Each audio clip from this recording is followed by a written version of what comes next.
pull out of here.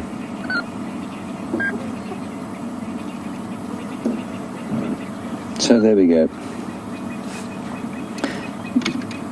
Janet, you are in Canada and you have read that it's been discovered that hyenas can make 14 different classes of calls, not just the 4 that I mentioned, and that within those there are many different kinds of calls. Yeah, thank you. I think they've got a pretty complicated language, and I suspect if we actually had an inkling as to how complicated it was, I think it would probably be a lot more than just those 14. Calling into the drainage line there. There's definitely something going on, and for them to have taken May down there with them, given that she's a little girl at this stage, that is very interesting.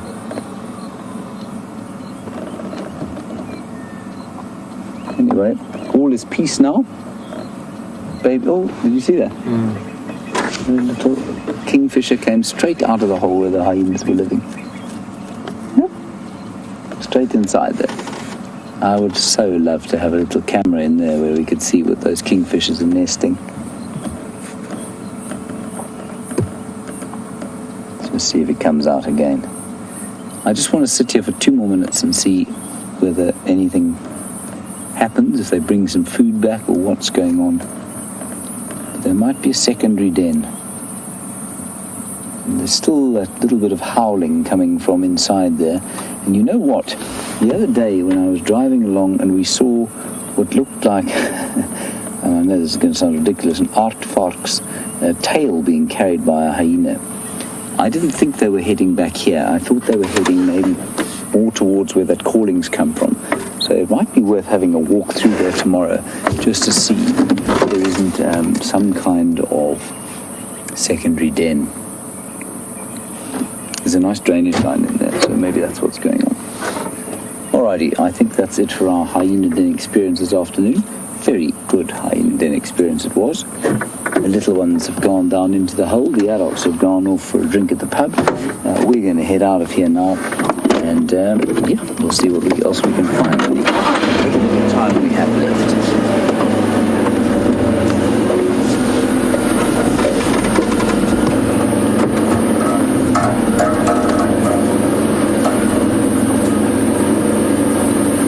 Watch the aerial, everybody. Watch your heads.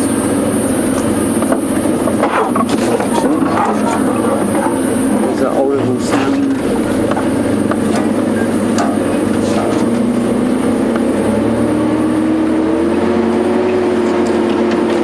We are going to need to reverse all the way out of here. So turn around and keep looking.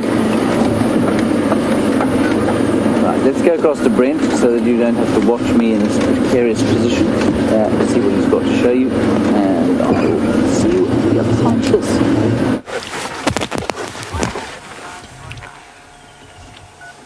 So we heard a single snort of an impala, and normally they will carry on snorting, but we've driven to where it is. There's some impala around us here, and they seem to be quite focused on this area here, so I'm sort of hoping that Queen Karula is around.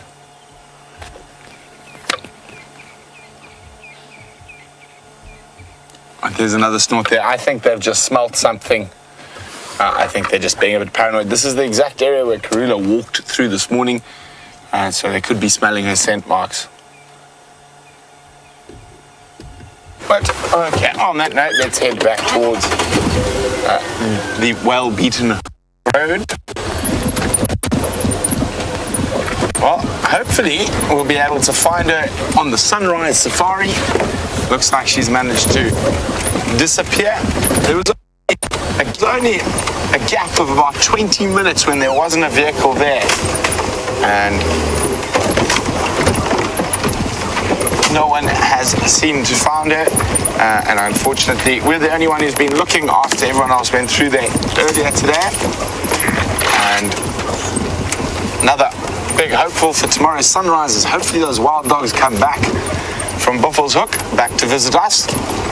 Be nice to have them around again. But it has been a glorious sunset safari. you got to see James behave like a vervet monkey up a marula tree. We found what seems to be an effective fly repellent in dwarf wild sage.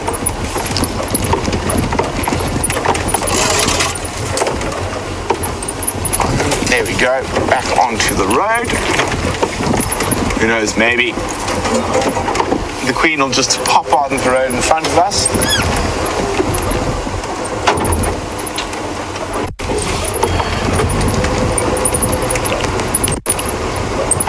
Maybe she'll come visit quarantine. Keep an eye out in the Djuma Dam camp tonight. Maybe she's headed that way for a drink and has taken a rest halfway.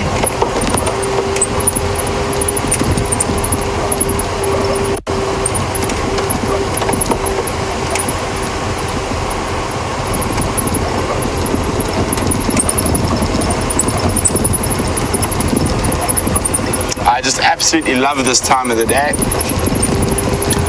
This and the early morning are definitely my favorites.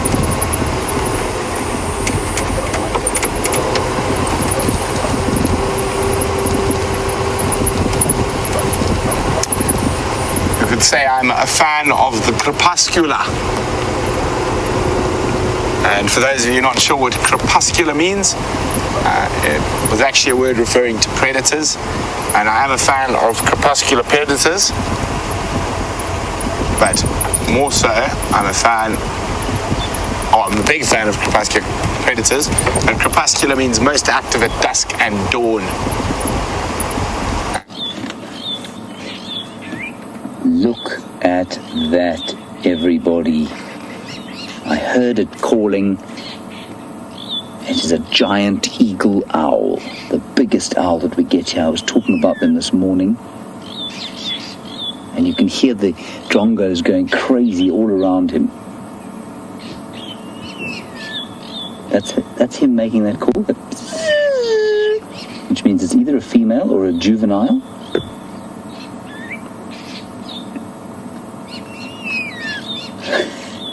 Isn't he magnificent?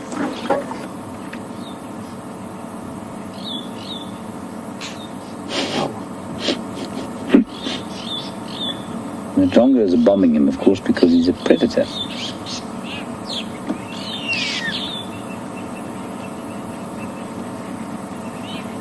Just remember, the one thing that I always have to remind myself is those two ear tufts that you can see are not ears. Of course, they're just kind of decorative.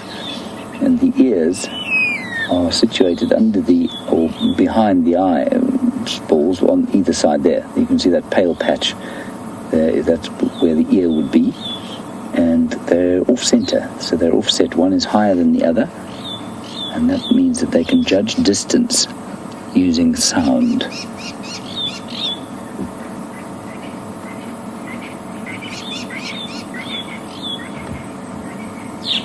So the owl is probably about 2.5 feet tall, maybe even 3 feet, no, probably 2.5 feet.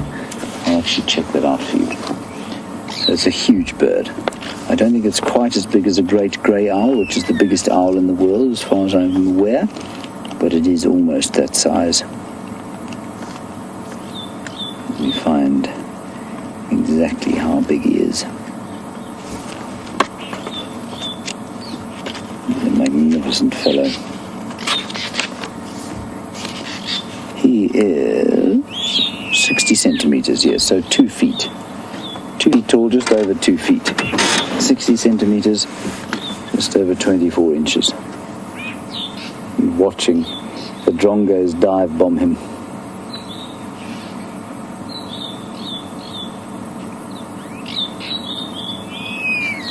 It's a very mournful sound there. And he will go off and try to eat probably a few rodents this evening. Look at him looking. That helps him to judge distance as well. That moving the head around from sound and from sight will help him to judge distance.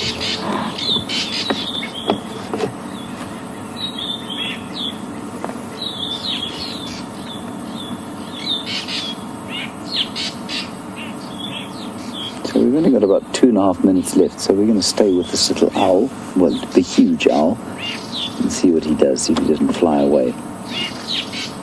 I say he simply because to say he or she every time I have to refer to him would be irksome to me and probably to you. Could easily be a female.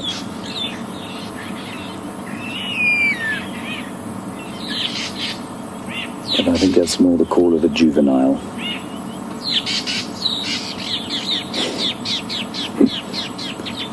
Looks like he could take off at any stage. Huge claws, massive claws there. And unlike the eagles, this is a bird that has 2 claws to the front and 2 to the back, as opposed to 3 front and 1 back. I think that means that they come from a slightly more ancient lineage. In fact, quite a lot more ancient is the lineage of the owls.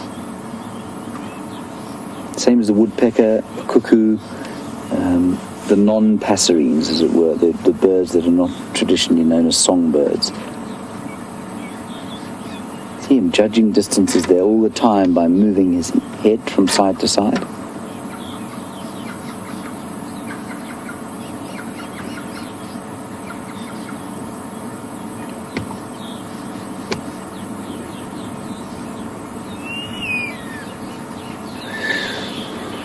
Gentle breeze blowing through the tree there.